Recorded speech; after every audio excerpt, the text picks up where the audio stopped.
Oh, I could write a sonnet about your Easter bonnet and of the girl I'm taking to the Easter pie. It calls itself the oldest continually operating public market in the United States. Even with that distinction, the Broadway Market has faced many challenges, particularly in the last few decades.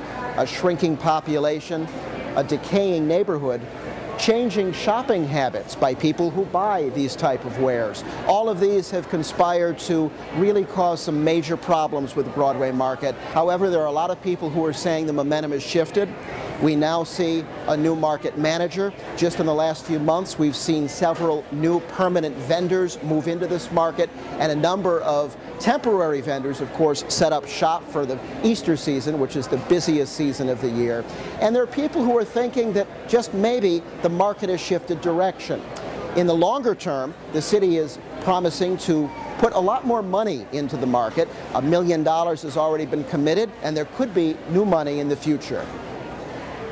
We're right now on the roof of the market with Tom Kerr, who's the executive director. Tom, you have some rather innovative plans for this rooftop. Tell us about it. Sure. We plan to make a community garden up here where neighborhood residents and other people from Western New York and the city of Buffalo can come in, grow vegetables, and then either take them home for healthy cooking and their own family, or go down in the market and sell them. And this gets kind of to the point of making the market more than just a place to buy things, right? That's right. Well, we want to make it a destination, that it'll always be a market where people in the neighborhood can get the breads, the meats, and the vegetables they need, but we want to make it where everybody in Western New York can come and enjoy a day here.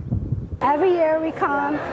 We try to come this Friday because next weekend, Easter weekend, is very, very crowded, and we enjoy it more today because there's more room to walk around. We've been coming to the Broadway Market for years, like 10 years or more. It's got to be more than 10 years. Love the atmosphere, love the variety of the stands. The variety wasn't as big back then. There's definitely more variety. The wine tasting, the salsa tasting. We love all the food tasting.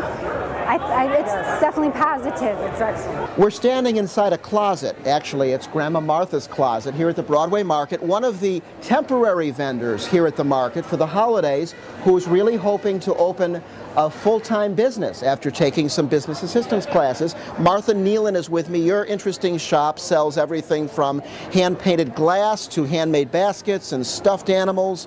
How's business been here at the market? It's pretty good. I'm not selling food, so I'm not Easter quality, but I have those little things that you go any place and you take a little gift. I have a gift for anybody. I can make up a Broadway Market basket. I think Buffalo's finally putting things together. I really think they're doing things. I was here a couple weeks ago on a Sunday painting, only because I believe that this is the beginning of doing something for the people. I've been coming to the market for many years since I was a small child. I remember coming with my grandmother, and the place was really packed. I remember going to the meat markets in the back, and it would be 5-6 rows deep of people back. And the place was always packed. It was hard to kind of move around, and it was a very exciting place to be. And usually now that I've become an adult, I bring my mom and dad every year and we come. I have noticed a difference from last year, the last couple of years, and this year. The last couple of years it's been kind of quiet, and this year I kind of notice around that there seems to be a little bit of a revitalization on the move. I'm noticing some new stands compared to last year, and it's kind of exciting to see. I really would wish that this market would be more than once a year kind of a stopping place. I bring my parents every year, and I do think that if I continue to see this revitalization, I would be willing to make the trip from the South Towns down into the Broadway Market more often, because there are definitely bargains to be found. A lot of the people inside the Broadway Market, both vendors and shoppers, say the key to making the market strong in the future is improving the neighborhood.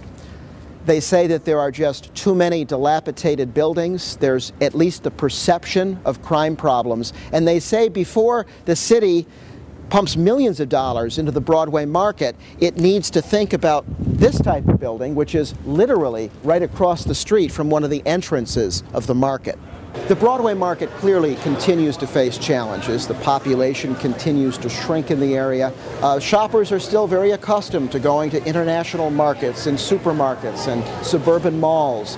But many people believe that the Broadway Market is showing signs of momentum, that there are some new things going on. There's an aggressive new special events planning operative. There are new vendors that are moving in, and there seems to be a newfound appreciation for food demonstrations and ethnic foods. Of course, only time will tell whether the Broadway Market will see a thriving long-term future.